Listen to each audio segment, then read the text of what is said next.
आमर LS day उत्सव पालन दिवस चली संक्रांति रे आपण जानते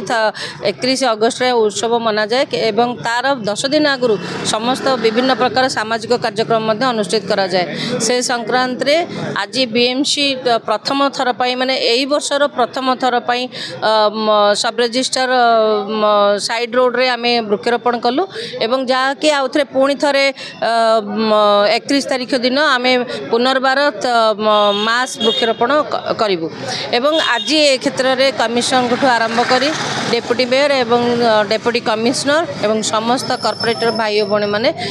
एकाठी होते एवं से क्षेत्र में आम मैंने सचेतन देवाक चाहूँ जे वृक्ष ही जीवन वृक्ष बिना जीवन ना शासन दिवस आज सका वृक्षरोपण थी बर्तमान 4टी जगह वरिष्ठ नागरिक हेल्थ कैंप व्यवस्था होची